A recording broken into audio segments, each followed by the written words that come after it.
दोस्तों, fitter trade theory के question bank का यह हमारा फर्स्ट सेशन है। इसमें हम क्वेश्चन नंबर 1 से लेकर 15 तक के क्वेश्चन आंसर को डिस्कशन करेंगे और साथ ही कॉन्सेप्ट को अच्छी तरह समझते हुए आगे बढ़ेंगे। तो चलिए स्टार्ट करते हैं। हमारा फर्स्ट क्वेश्चन है, in outside micrometer datum line and graduations are marked on. Means outside micrometer के कौन से पार्ट में डेटम लाइन और ग्रेजुएशंस मार्क्ड होते हैं। दोस्तों, ये हमारा आउटसाइड माइक्रोमीटर है। आउटसाइड माइक्रोमीटर एक प्रिसीजन इंस्ट्रूमेंट है और इसका लिस्ट काउंट होता है 0.01 mm और इंच में कहे तो 0.001 इंच इसका लिस्ट काउंट होता है।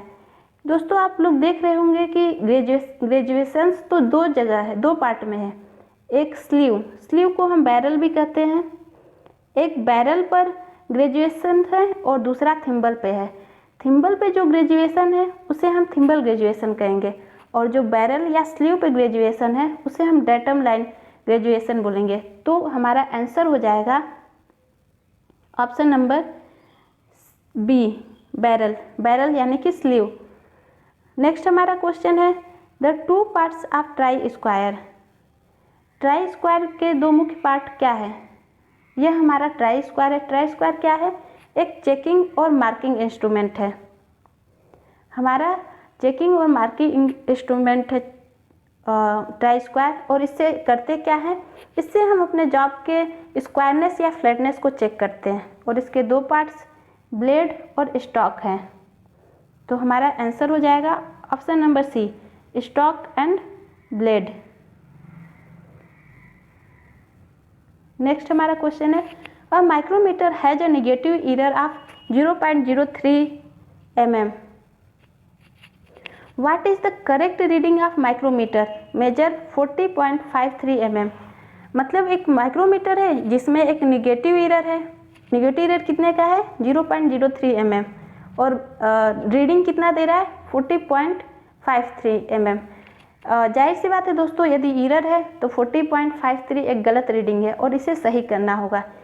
तो इसके लिए पहले हम जीरो एरर को समझें।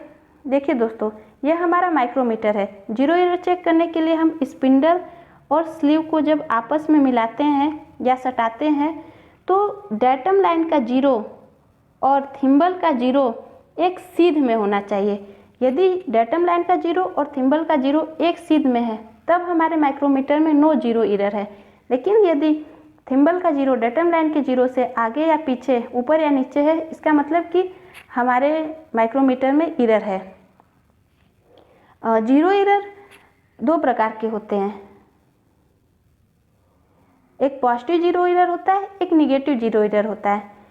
यदि थिम्बल का जीरो डेटम लाइन के जीरो के नीचे या पीछे रहता है तो हमारा पॉजिटिव जीरो एरर होता है।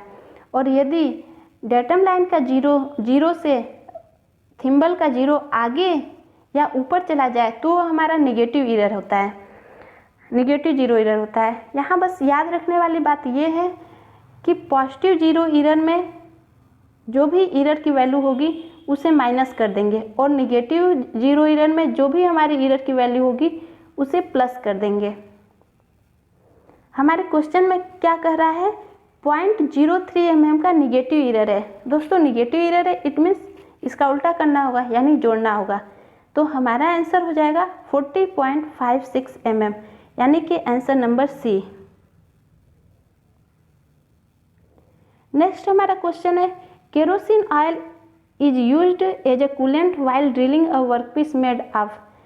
मतलब कि जो ऑप्शन में दिए गए हैं मेटल में से, उसमें से किस मेटल की ड्रिलिंग करते समय कूलेंट के रूप में केरोसिन ऑयल का यूज करते हैं। तो हम सभी लोग जानते होंगे, ये बहुत कॉमन सा पूछा जाने वाला क्वेश्चन है कि केरोसिन ऑयल किस में यूज होता है? एल्यूमिनियम के ड्रिलिंग में। नेक्स्ट हमारा क्वेश्चन है, which one of this bond is most commonly use on grinding wheel. ये बॉन्ड क्या होता है ग्राइंडिंग व्हील में? ग्राइंडिंग व्हील में जो एजेज होते हैं, जिसे कटिंग एजेज होते हैं एब्रेसिव के रूप में, उसको व्हील से पकड़ने के लिए, व्हील में पकड़ने के लिए जिस मटेरियल का यूज किया जाता है उसे बॉन्ड कहते हैं। तो मोस्ट जनरली यूज हम लोग विट्रीफाइड बॉन्ड का यूज करते हैं। हम विट्रीफाइड बॉन्ड को हम भी से डिनोट करते हैं और रबर बॉन्ड को आर से, इसके अलावा सैलेक को ई से और सिलिकेट को एस से इंडिकेट करते हैं। अगर अच्छी फिनिशिंग लानी है तो सैलेक बॉन्ड का यूज करेंगे, और यदि कटिंग टूल में धार लगाना है तो हम सिलिकेट बॉन्ड का यूज करेंगे। लेकिन अगर कहा जाए कि मोस्ट कॉमनली यूज बॉन्ड कौन सा है तो वो हमारा विट्रीफाइड बॉन्ड होगा। तो हमारा आंसर हो जाएगा दोस्तों विट्रीफाइड बॉन्ड। अगला हमारा क्वेश्चन है, in the figure given below which one of the cross pin hammer. दोस्तों हैमर का स्पेसिफिकेशन हम उसके पिन को देखकर करते हैं। पिन क्या होता है? ऊपरी सिरा। हैमर का ऊपरी सिरा को हम लोग पिन कहते हैं। यदि हैमर का ऊपरी सिरा बॉल के आकार का है तो उसे बॉल पिन हैमर कहेंगे। उसी तरह क्रॉस पिन हैमर, क्रॉस किसके क्रॉस? तो वो होगा हमारे हैंडल के क्रॉस। आई होल, दोस्तों हैमर में एक आई होल होता है, आई होल यहाँ पे है जिसपे वेज लगाकर हैंडल को फिट किया जाता है। तो हमें ये देखना है कि कौन से हैमर का जो पिन है, जो क्रॉस पिन है, वो हैंडल के क्रॉस है यानी कि आई होल के क्रॉस में है।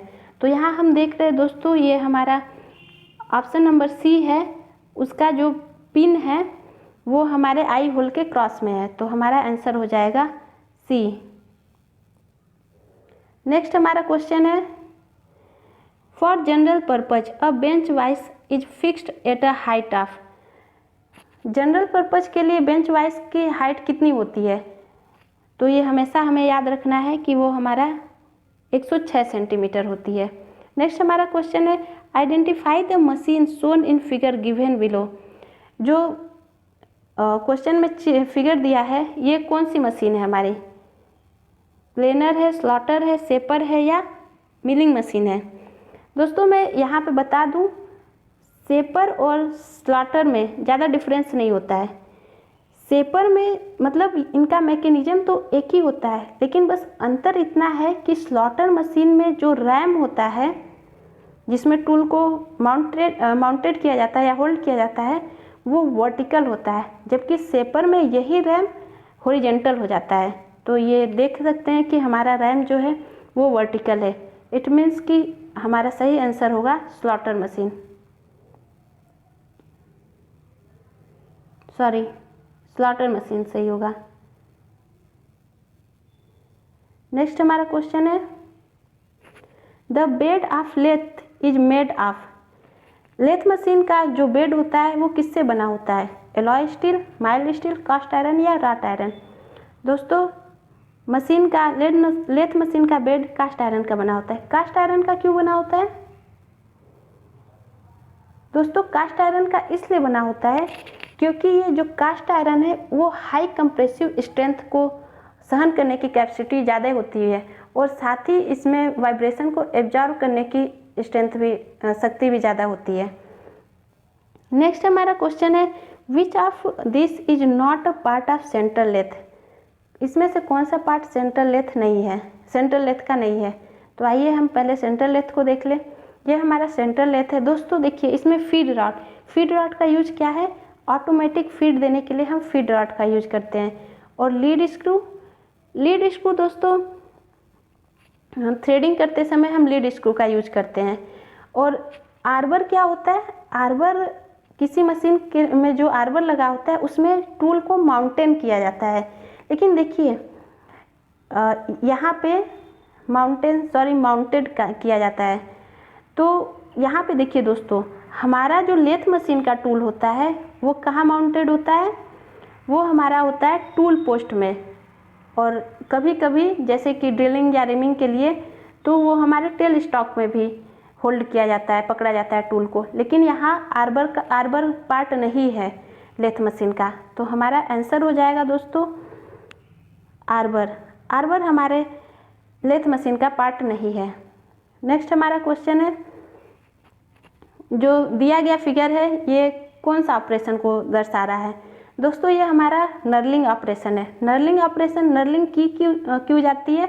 अच्छी ग्रिपिंग के लिए हम नर्ल करते हैं, तो हमारा आंसर हो जाएगा नर्लिंग। नेक्स्ट हमारा क्वेश्चन है which among the metal is a lightest. इसमें से कौन सा लाइटेस्ट मेटल है?